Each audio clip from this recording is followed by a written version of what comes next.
Hello everybody, good evening and welcome to Sports Federation TV. It's Friday night and we talk to the federations in the Western Cape and also in the various districts. Of course, Sports Federation TV looks after the various sports federations that want to get some exposure for their sport, and that's exactly the reason why we've created this show. My name is JP Nordier, I'm your presenter this evening, and coming up on the show tonight we'll be talking about rock climbing, some fantastic results coming out of the world of rock climbing, Ch263. For those of you that don't know what's happening in the world of Ch263, and in fact, if you don't know much about Ch263 to begin with, well then tonight you must stay tuned because we're going to talk about what's happening in the world of Ch263 at least. Gymnastics, once again, having some incredible performances. They've just been to Portugal. We'll talk about that during the course of the show. Of course, I've had folks from the SAGF and Western Cape Gymnastics on the show in the past. And cycling, we'll find out what's happening in the world of cycling also during the course of the show. So stay tuned, don't go anywhere. Tonight is all about the federations in the Western Cape as well as the 6 districts that make up the Western Cape. In fact, we'll talk about the demarcation in a later show and explain to you a little bit more about how the Western Cape structures are made up. Joining me first on the show this evening, and I'm not sure, I'm about to say no stranger, but Chris Nordier is, of course. Chris, I think you're the Vice Chair of Western Cape Climbing, right? That's correct, yep. And Chris Nordier is not a relation to JP Nordier, but I am a relation to David Nordier. Yeah, talking about David Nordier, well, David, welcome. Nice to have you on the show. You're, of course, the captain of the Western Cape climbing team. Yes, yeah, that's correct. All right, so how do I know that? Because I went to the team capping ceremony. I was privileged enough to come and join you guys at the capping ceremony that you had at the Heatley Pavilion at Bishop's. So Dave, before we talk to you and your incredible performances, which we expected you to do because we knew you'd go there and sort of beat everybody, because your mom's been publicizing it everywhere. Do you get shy with all the Facebook that she puts about you? A little bit, yeah. It sometimes gets a tad embarrassing, but you're you the live captain with of the it. team, Yeah, so You live with it. yeah. Chris, let's talk to you a little bit about climbing. You guys, I think you're one of the federations that we've spoken about so much in the last year, that climbing has done such incredible work in the world of sport. You know, we've mentioned it in some of the general council meetings, and we mentioned it at the AGM, and that you've come in a very short space of time. Climbing has come through the district structures. You've got your organisation sorted out. You're now sitting at a provincial level. You've done a fantastic job. Well, thank you, JP. It's been quite a ride, actually. Climbing has been traditionally a very small sport in this country, and it's generally been a couple of strange characters with chalky clothes and hanging around the mountains, and people very suspicious about what we actually do up there. But it's changing, or rather developing into something which is not only about getting out on the mountain, but also turning into a fully fledged sport, as in terms of being competitive and competing with other countries. Let's bring David into the conversation. Yeah, I mean, he's the one that does climbing. Is that the case, Dave? Yeah. Wherever you go, all around the world, Western Cape, Cape Town. Anywhere. It's the exact same route. Each hold is the same sort of space apart, and there's two identical routes next to each other, and the goal is this is the speed climbing. Yeah, and the goal is just to hit the button on top first. Right. So that it's. So there was speed climbing, and Chris was talking about the two others, boulders and league. Is it league or lead? Lead climbing. Or sport climbing. Sport climbing is the official term for it, and lead climbing is sort of a variation of sport climbing. It gets very complicated. So how do they set up the lead climbing then? You're still climbing up a wall. Except this time it's not a sort of a globally set standard of route. It's what the route setter chooses to set, but it has to be a certain difficulty for that age group. And so what they'll do is you will come out with the rope tied to you and a belayer, so somebody to catch you if you fall. Right. And you have to just see how high you can get up this route. And the goal is to just see how high you can get up, and the winner will get the highest. Now this person that's holding you, I mean, we've seen it on TV. There's a guy climbing, there's a rope that goes up, and then someone else is holding you. Obviously, is that a teammate? I mean, you must know this. No, you don't know the guy? Complete stranger. Complete stranger. How do you know he doesn't let you go? You hope he doesn't. I hope he doesn't. Yeah. Is he attached to anything like in a harness? That He's if in he a lets harness that's clipped to a device that increases the friction. Yeah. So when you fall, it's effortless It's not for only him. his hands. You can hold it with your little finger. Right, It's not like you're just holding the rope, Okay. which makes it a bit easier for him. Because so do you have you don't have any choice on who that You anchor get is at the who's bottom. next in line, and they clip into you, and they say, "Come this way," and you go. Because if that I way. had my way, I would choose probably a Bulls rugby supporter to hold that. I'd choose the biggest guy possible, just in case. It doesn't need to be that way, just by the way, because it's actually a really safe thing. Yes. This whole thing Yeah. of belaying. Where David was a lot smaller than he is now, and catching me outdoors on mountains, and if I Right. fell, he was quite able to catch me climbing. So. Okay, talk to us about the Or boulder falling. climbing. The boulder is the third leg of what you were talking. Now boulders. When we think boulders, we think about Boulders Beach. We're thinking about big rocks that you're climbing, hopping over. That's exactly it. That's exactly it. So Ah. it's lower thing. There's no rope involved, and you climbing on more technically difficult routes, and they call them problems in the bouldering, and it's technically much harder, much more powerful moves, but only up to about 4.5 meters high, and then you fall onto a mat, onto a Okay. soft. All right, I have space. absolutely no idea how you're explaining it to me. Okay. I get the wall climbing, the lead climbing. How high is that wall, by the way? That was 23 meters. 23 meters lead. Really? The lead wall. Yeah. All right. Yeah. And the speed climbing wall is how long? I think Climbing. 8. We know it's now not 100. 18 It's meters. 18 meters. 18. Yeah. 18 meters. I mean, that's pretty high. And again, you've got harnesses on you. Yeah. Absolutely, yeah. Yeah. All right. Okay, I believe we've got a little video clip here, and let's see what happens in the world of climbing, and then we're going to continue talking to David. He's, of course, recently returned from the world champs in China, different disciplines there in the world of climbing, and of course the world of climbing in South Africa keeps to grow. Well, should we say it's climbing up and up. Let's take a look at some of the imagery from the world of rock climbing.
All right, welcome back, folks. We're, of course, talking to Chris and David Nudia from Western Cape climbing. David, I'm assuming that was you in that video Yeah. there? Yeah, that was All me. right. So just walk us through it. Was this in China now? Or This was in Guangzhou, in this China. in Yeah. Yongju? Guangzhou. Guangzhou. Yeah, It's- all right. So, yeah. the first clip we saw there, that was the bouldering. That was the bouldering. So the boulders are sort of weird shapes stuck on the wall. Yeah. So the competition bouldering's it's completely different to what we would go bouldering on rock. On rock, the boulders are like at Boulders Beach, or they're just big sandstone or granite Yeah. boulders. The bouldering in the comps, because they need to make it so difficult, and the route setters, the people who create these routes, aren't strong enough to make the moves just hard. They need to make them they need to make the climber think out of the box. That's why you see all those weird shapes and and structures on the wall. So it's you not. have to be quite strategic, like when you climb, because you got to think. Yeah. If I go this way, then something else might happen Yeah, that way. if I go this way, my feet might swing out and make me sort of swing off the wall or something. So yeah, that was the bouldering, and that's you have to think out of the box, and it's actually more like parkour and gymnastics almost. Parkour's of course the footage that we see people running over fences and upstairs and down stairways and jumping and so. A lot of the routes they start with running starts, and you got to run and jump onto a shape and then catch yourself onto this very delicate balancy move. Or all right, David, hang on. This is before we get into the results. I'm really keen to find out about the results in China, but we want to just make sure that the folks that are watching at the moment have got as much information about climbing as possible. After all, that's what the show is about. It's about actually recruiting more people to come and climb and join you guys.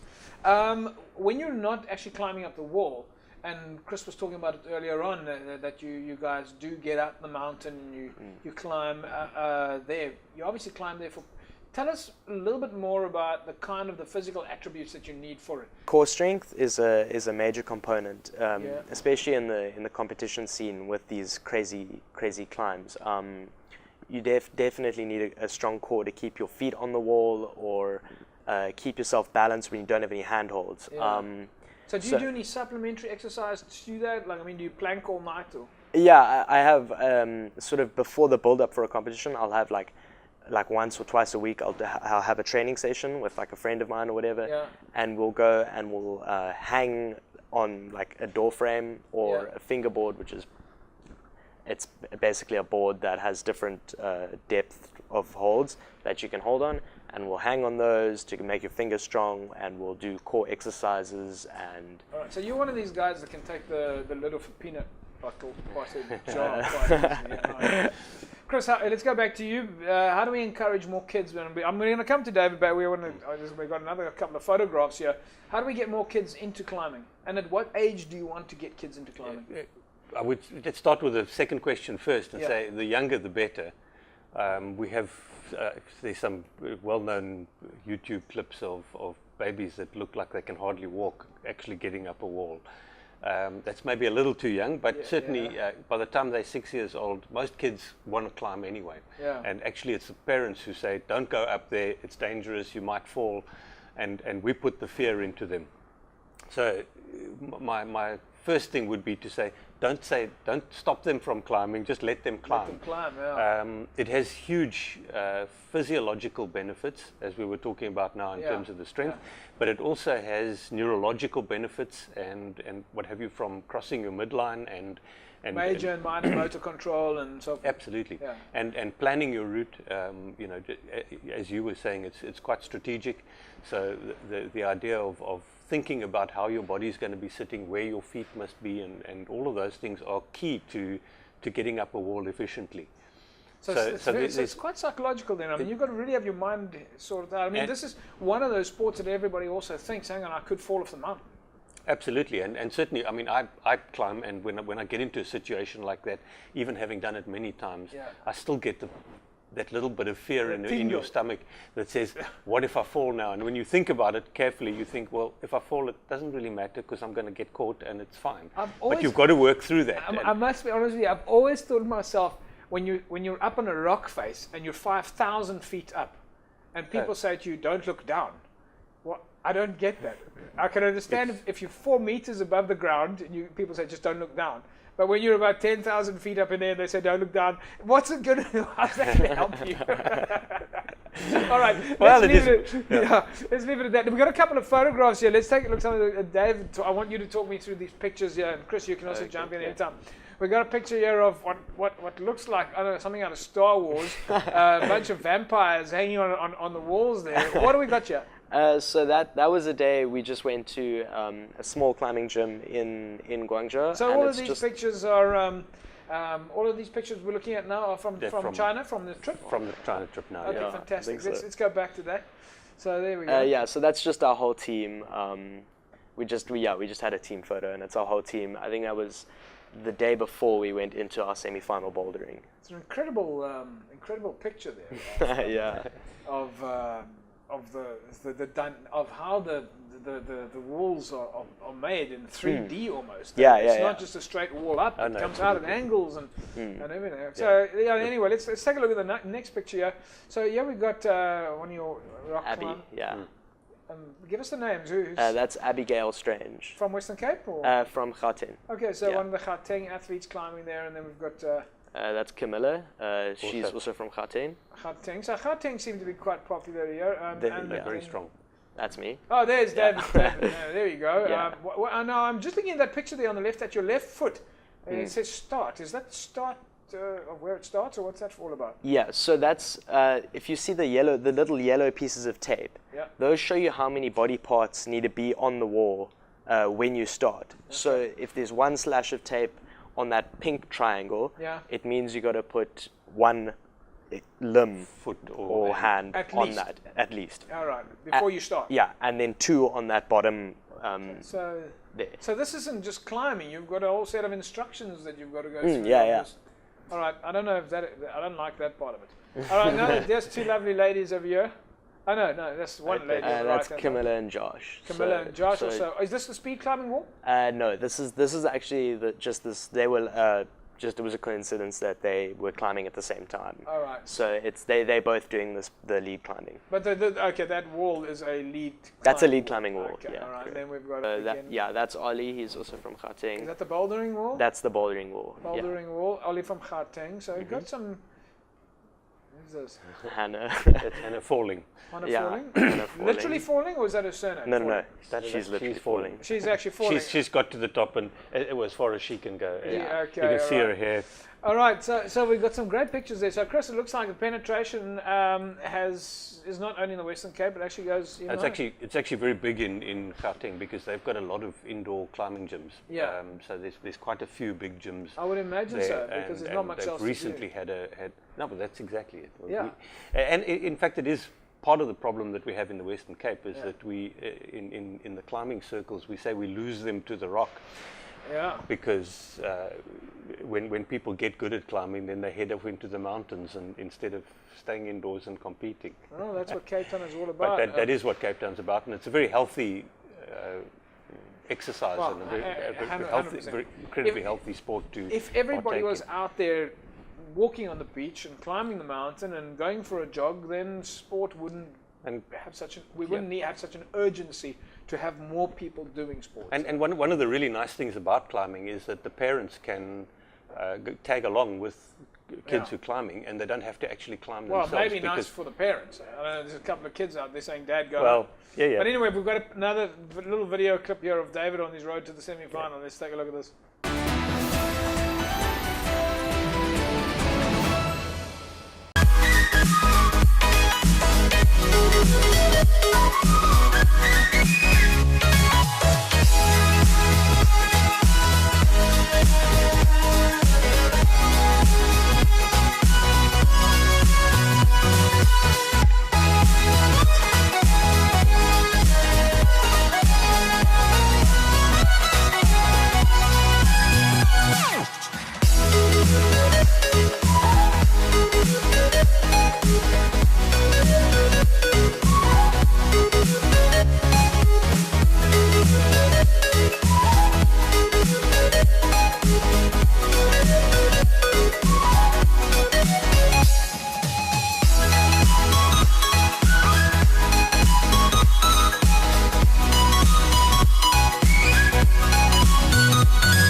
Welcome back, folks. We're speaking to Chris Nordia and his son David Nordia. No relation to JP Nordia. We're talking about climbing in the Western Cape. Chris, David, at least let's quickly. China. How was the trip?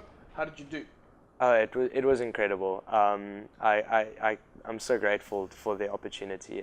The level of climbing out there is incredible, and I'm so glad I got to do it. Where do you go to from here? Well, climbing's been drawn to be an Olympic sport in 2020, so that's definitely something I'd absolutely love to do. Okay, because I was going to say that the next step from here is go home and go and get your Western get a Cape pizza. colours shirt so that you can wear it instead of on TV. All right, because if I'm going to sponsor you, or anyone else is going to sponsor you and put you on TV, all right, then we want to wear the Western Cape climbing shirt, and you need to put your sponsors on it. Chris, this is I'm making. All right. No, this is absolutely correct. Thank you for the rebuke. Listen, guys, we're going to leave it at that. We're still going to be talking to the folks from Ch263 and cycling and gymnastics, so I'm going to have to go to an ad break, but it's been fantastic having you here. Once again, to you and Harold and Natalie and Delaney Carpenter, who's doing such a world-class job of sports administration. And I mentioned this at your capping ceremony. You guys deserve all the kudos that you can get. So, Chris, thanks for joining us on the show, and we look forward to chatting to you again. Thank you, JP. Look forward to it indeed. And David, keep climbing. All right, the only way is up. Definitely. All right, and Cool. best to everybody on the team, and let's see if we can get them more. Get Mom to put more stuff on Facebook. We're having the nationals, the National Bouldering Championships will be here in Cape Town in end of April. End of April. All right. Sorry, beginning of April, 1st of April. Okay, so let's get some and pre-publicity we'll on that. definitely have some. Get you guys on. Let's something promote the interesting to event. see. Let's get everybody to come talk about that. So you get a couple of thousand spectators out there and lots of sponsors. So that's what we're looking for climbing. All right. Thanks, guys. Thank you, JP. Right, folks, we're going to take an ad break. When we come back from ad break, we're talking about what's happening in the world of gymnastics. Of course, the South African Gym Federation is always very active, and well, they've just been to Portugal, where they've pulled off some great performances. But anyway, we'll let them do the talking, and not so much from me. We'll be back after the break.